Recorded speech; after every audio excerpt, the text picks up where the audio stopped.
Morning बच्चों, बेटा आज हमें 10th क्लास का सेकंड लेसन ही रीड कर रहे हैं।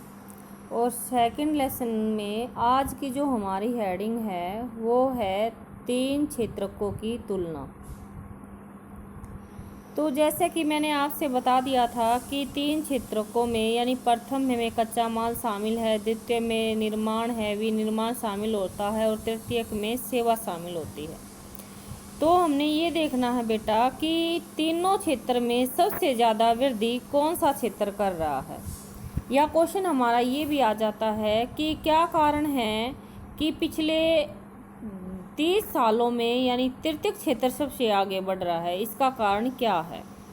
तो सबसे पहले तो बेटा मैं आपको बता देती हूँ कि तीनों क्षेत्रों में अगर हम तुलना करें तो एक सारणी के माध्यम से भी यानी एक आंकड़ों के हिसाब से भी कर सकते हैं। आप वीडियो को ध्यान से सुने। जैसे मान लीजिए आप एक साइड में 2007 के आंकड़े ले लीजिए और दूसरी तरफ ले लीजिए 2017 के।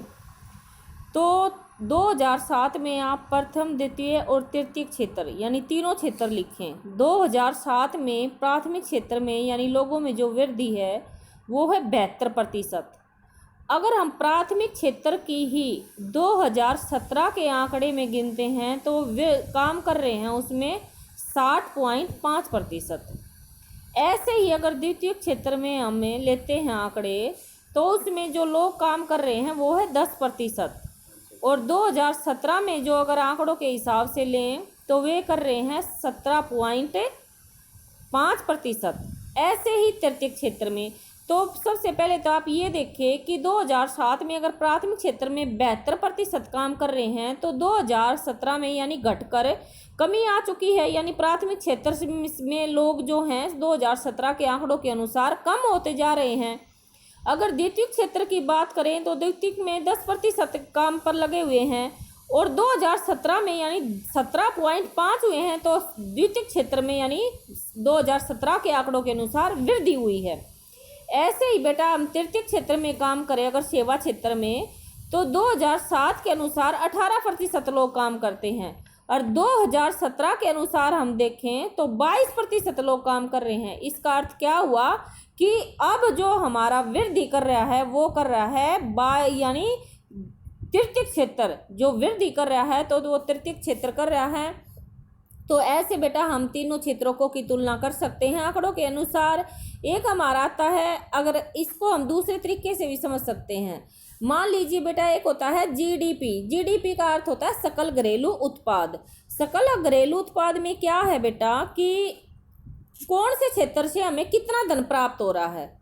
मान लीजिए आप हमारी जो भारत की जनसंख्या है बेटा 60% लोग कृषि क्षेत्र में लगे हुए हैं, लेकिन 60% लोग कृषि क्षेत्र में लगे होने के कारण भी जो प्रथम क्षेत्र से यानी अर्थव्यवस्था को लाभ हो रहा है सिर्फ 25% हो रहा है। यानी जो धन प्राप्त हो रहा है प्रथम क्षेत्र से 60% लोगों के काम करने के बाद भी प्रथम क्षेत्र से अर्थव्यवस्था को सिर्फ 25% का लाभ हो रहा है। इसका कारण क्या है? इसका कारण ये है कि 60% लोग काम पर लगे हुए हैं फिर भी धन नहीं आता। इसका कारण बेटा है प्रच्छन्न बेरोजगारी। प्रच्छन्न बेरोजगारी मैंने बताई थी आपसे कि प्रच्छन्न बेरोजगारी बेटा वो होती है जहाँ पर हम यानी अगर हम एक खेत में काम करते हैं और उस खेत में 5 लोगों की ज़रूरत है और जो 8 लोग अगर उस काम पर लग जाते हैं तो 3 व्यक्ति यानी प्रच्छन्न है, उसे प्रच्छन्न बेरोजगारी कहा जाता है। और जो प्रच्छन्न बेरोजगारी है वो गांव में भी पाती है और शहरों में भी पाई जाती है। और अगर हम जीडीपी यानी सकल घरेलू उत्पाद देखें तो जो द्वितीय क्षेत्र है और तृतीय क्षेत्र है उसको अर्थव्यवस्था को 75% यानी उससे जो अर्थव्यवस्था को धन प्राप्त होता है वो है हमारा 75%। इसके बाद बेटा हमारा दूसरा टॉपिक आता है कि जो इसके बाद एक क्वेश्चन और आता है बेरोजगारी उन्मूलन के कार्य। बेरोजगारी उन्मूलन के कार्य में बेटा ये है कि जिन लोगों को काम नहीं मिल पाता तो सरकार ने यानी बेरोजगारी राष्ट्रीय ग्रामीण अधिकार गारंटी योजना, जो कि आपने 9th क्लास में भी पढ़ी थी, 2005 में चलाई थी। सबसे पहले इसको नरेगा के नाम से जाना जाता था, लेकिन बाद में इसका नाम बदलकर मनरेगा कर दिया गया था। मनरेगा का अर्थ है महात्मा गांधी द्वारा चलाई गई राष्ट्रीय ग्रामीण रोजगार अधिनियम, जो कि 2005 में चलाया गया था।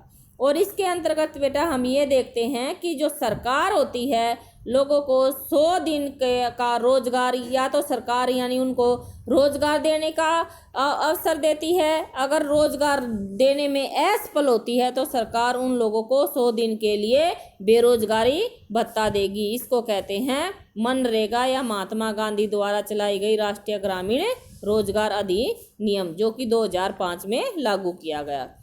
फिर बेटा जो हमारे क्षेत्रक हैं इसको पढ़ेंगे हम। क्षेत्रक को 2 भागों में बांटा गया है, संगठित और असंगठित।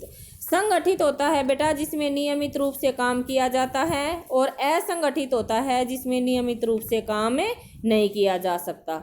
नियमित काम करने के कारण उसमें जो घंटे, काम के घंटे वगैरह जो होते हैं वे निश्चित होते हैं, लेकिन असंगठित में काम के घंटे निश्चित नहीं होते। इसके बाद संगठित का हम ये भी देख सकते हैं, संगठित में जो छुट्टियां हैं या जो इसके बाद छुट्टियों के अलावा जो एक्स्ट्रा अगर हम काम करते हैं तो उसके एक्स्ट्रा पैसे मिलते हैं हमें, अगर हम एक्स्ट्रा काम नहीं करते ऐसा असंगठित में नहीं होता। जो छुट्टियां वगैरह होती हैं सरकारी या परिवार के लिए चिकित्सा साधन वगैरह की भी संगठित क्षेत्र में सुविधाएं होती हैं, लेकिन असंगठित क्षेत्र में नहीं होती।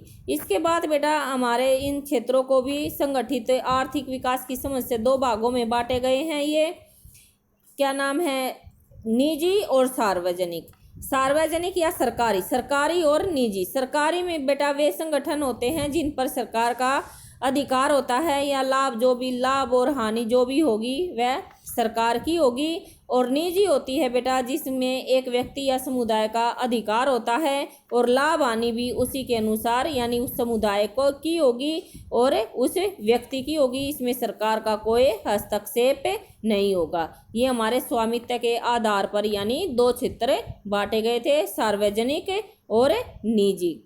यानी सरकार का हक होता है सार्वजनिक पर और निजी पर किसी व्यक्ति या समुदाय का होता है।